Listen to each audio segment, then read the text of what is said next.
8 দিন পর্যন্ত এমপিভুক্ত শিক্ষকরা 3টি দাবি নিয়ে রাজপথে অবস্থান করে আন্দোলন সংগ্রাম বিক্ষোভ কর্মসূচি চালিয়ে যাচ্ছেন। আমরা আপনাদেরকে দেখানোর চেষ্টা করছি কেন্দ্রীয় শহীদ মিনার থেকে এমপিভুক্ত শিক্ষকদের যে কর্মসূচির সর্বশেষ পরিস্থিতি।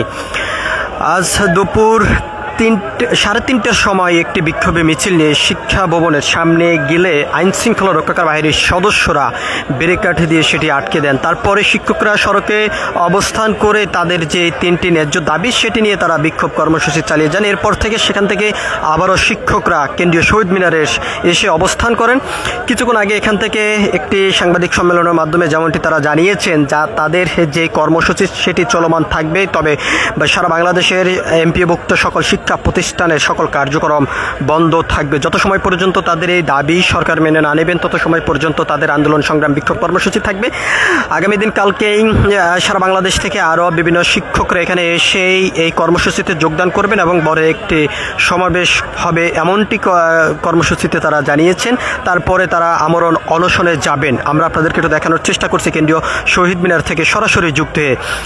দীর্ঘ 8 দিন পর্যন্ত তারা এই 3টি দাবি নিয়ে কর্মসূচিতে তারা এই কেন্দ্রীয় শহীদ মিনারে অবস্থান করে আছেন। যে 3টি দাবি সেটি যদি আমরা আপনাদেরকে জানিয়ে রাখতে চাই, 20% আবাসন ভাড়া এবং 1500 টাকা চিকিৎসা ভাতা এবং কর্মচারী উৎসব ভাতা 75%। এই 3টি দাবি নিয়ে তারা দীর্ঘ 8 দিন পর্যন্ত কেন্দ্রীয় শহীদ মিনারে অবস্থান করে বিক্ষোভ কর্মসূচি তারা চালিয়ে যাচ্ছেন। তবে এখনও পর্যন্ত সরকারের পক্ষ থেকে কোনো ধরনের বড় আশ্বাস না আসার কারণেই তারা এখনও পর্যন্ত সেই কর্মসূচি তারা চালিয়ে যাচ্ছেন। এবং আমরা আপনাদেরকে আরও একটি বিষয় জানিয়ে রাখতে চাই, 5% কিন্তু তাদের যেই দাবি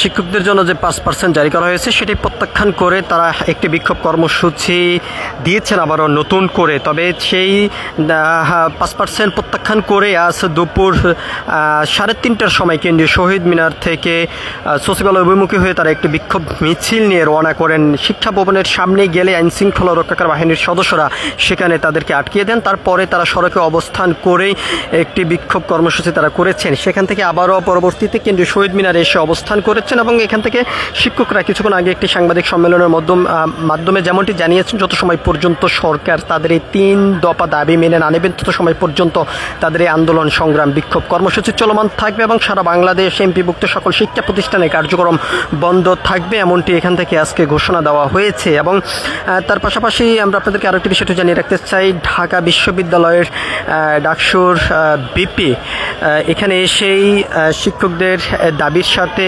সহমত পোষণ করেছেন এবং তিনি যেমনটি বলেছেন অন্তর্বর্তীকালীন সরকারের কাছে আহ্বান করেছেন শিক্ষকদের যে ন্যায্য 3টি দাবি নিয়ে তারা রাজপথে অবস্থান করে বিক্ষোভ কর্মসূচি চালিয়ে যাচ্ছেন সেটি দ্রুত যেহেতু মেনে নেয় এমনটি তিনি আহ্বান করছেন। এবং তার পাশাপাশি শিক্ষকদেরকে যেমনটি বলেছেন যে তাদের যে ন্যায্য দাবি সেটি আদায় না হওয়া পর্যন্ত শিক্ষা সমাজ ছাত্র সমাজ তাদের সঙ্গে আছেন এমনটি কিন্তু বলেছেন। আমরা কিছুক্ষণ আগেই এখানে দেখেছি এবং তিনি এমনটি জানিয়েছেন। আমরা আপনাদেরকে একটু দেখানোর চেষ্টা করছি কেন্দ্রীয় শহীদ মিনার থেকে সরাসরি যুক্ত হয়ে।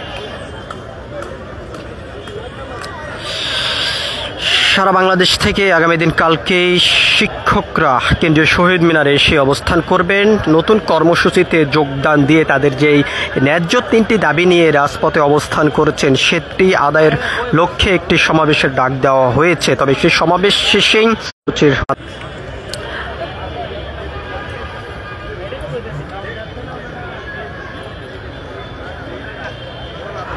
এবং শিক্ষকরা যেমনটি বলছেন যত সময় পর্যন্ত তাদের এই 3টি দাবি সরকার না মেনে নেবেন তত সময় পর্যন্ত তাদের এই আন্দোলন সংগ্রাম বিক্ষোভ কর্মসূচি চলমান থাকবে।